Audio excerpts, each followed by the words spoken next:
Москва злякалася. Російське міністерство нападу заявило, що за вказівкою Путіна влаштують навчання із нестратегічними видами ядерної зброї. Точна локація невідома, але є загальне місце проведення – це Південний військовий округ. 2 місяці тому Кремль додав до нього окуповані території України. Йдеться про частини Донеччини, Луганщини, Херсонщини та Запоріжжя. Пояснення ворога очікуване. Звісно, це така буцімто дзеркальна реакція на дії країн Заходу, які готуються передати Україні винищувачі F-16. А ті зі свого боку можуть бути ядерним носієм і загрожують Росії. В українській розвідці ядерні погрози Путіна оцінюють скептично. Наразі чогось нового тут, окрім інформаційного ефекту і заяв, ми не спостерігаємо. Зрозуміло, що вся необхідна інформація збирається, і над цим працюють і українські спецслужби, та, власне, і весь вільний світ. Ядерний шантаж – це стабільна практика режиму Путіна. Знову ж таки, якоїсь епохальної новини тут немає. Більш знакова новина – це російський переляк через Францію та Велику Британію. Французького посла у Москві викликали до МІДу звітувати про ймовірну присутність бійців французького легіону в Україні. А від британського дипломата вимагали пояснень щодо заяв чільника МЗС Королівства Девіда Кемерона. Під час нещодавнього візиту до Києва він наголосив, що Лондон дозволяє Україні завдавати ударів по Росії у відповідь і не обмежує у використанні британського озброєння. Москва скавчить. Кажуть, що у разі прильотів на Московію обстрілюватимуть невідомі британські об'єкти і в Україні, і навіть за її межами. Дивно, чому Москва не робила цього раніше? Адже британські Storm Shadow вже не раз прилітали до українського Криму, який окупанти вважають російською територією. І в критичні моменти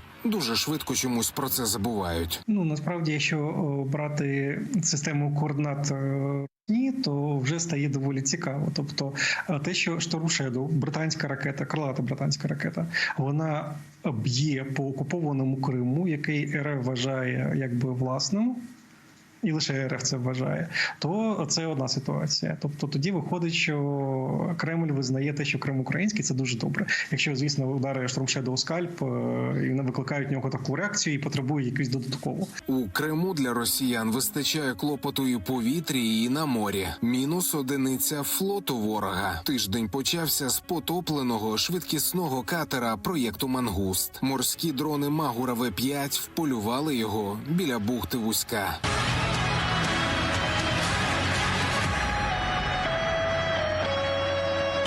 Швидкісний катер серії «Мангуст» мав бути швидкісним, а тепер це нерухомість, причому на дні, яка знаходиться. Це достатньо новітня розробка окупантів. В Чорноморській акваторії їх не так багато знаходиться. І ось сьогодні -1, і дані катери використовуються спецслужбами і прикордонниками. Власне, можемо сьогодні констатувати, що разом з БК і озброєнням, яке знаходилося на борту, цей катер вже знищено. Ворог стверджує, що під час атаки у понеділок знищив 50 надводних українських безпілотників і очікувано мовчить про потоплений катер. Але серед іншого, російське Міннападу оприлюднило відео. Портал «Мілітарний» зауважує, на відео можна помітити встановлені на Магуру ракети класу повітря-повітря. Тож тепер ночуватися доведеться не лише ворожим кораблям та човнам, а й гелікоптерам, які ще тимчасово намагаються на Магуру полювати. Олексій Пасак, 5 канал. Більш як 20 атак відбили воїни ЗСУ на Авдіївському напрямку. За даними Генштабу, загарбники 11 разів атакували позиції Збройних сил на Бахмутському відтинку фронту. Намагалися прорвати українську оборону поблизу Красногорівки, Водяного та Урожайного на Донеччині. Армія РФ не облишає спроб просунутись на Харківщині. Там наші воїни відбили майже десяток атак ворога. Точилися бої і на Оріхівському напрямку на лівобережжі Херсонщини. Двічі росіяни намагалися вибити українські підрозділи з плацдармів, проте марно. Загалом за добу на фронті відбулося понад 80 бойових зіткнень. Про ситуацію на передовій Олександр Сирський доповів на засіданні Ставки Верховного Головнокомандувача. Результати зібрання президент озвучив у вечірньому зверненні.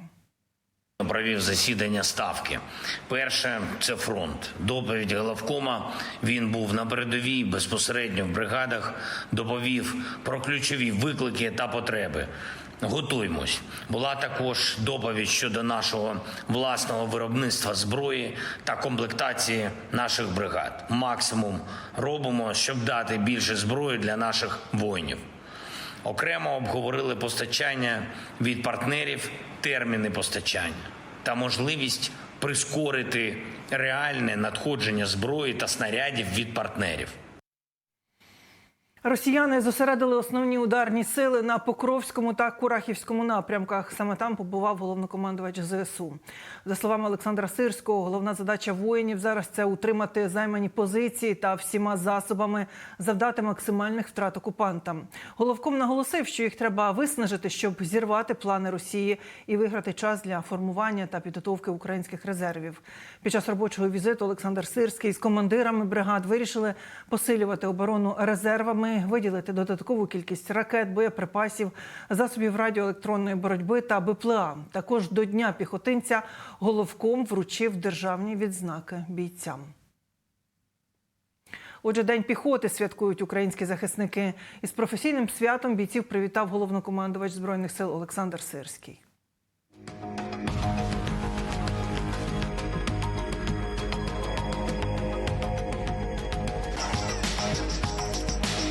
Шановні побратими, я хочу вас привітати з нашим професійним святом.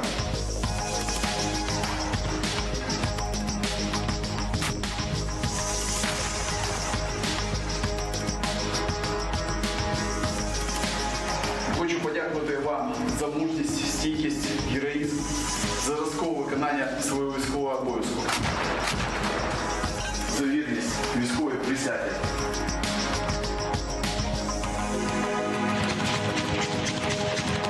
За те, що ви тримаєте свої рубежі, позиції, за мужність, за те, що ви робите щоденно. Кожного дня бачу, як ви нищите ворога, завдаєте йому величезних втрат. Всім хочу сказати велике дякую.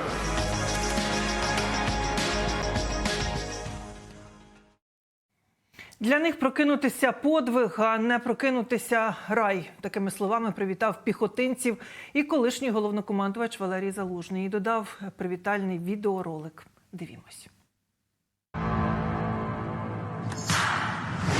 Я з тих, хто серед перших прийняв бій. Я йшов вперед, де вибухи гармат.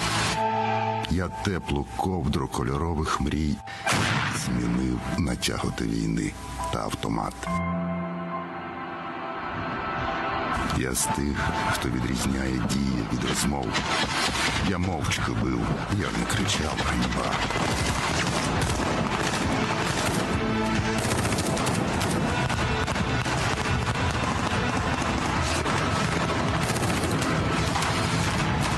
Я з тих, кого давно вже не лякає кров. І шлях єдиний – боротьба.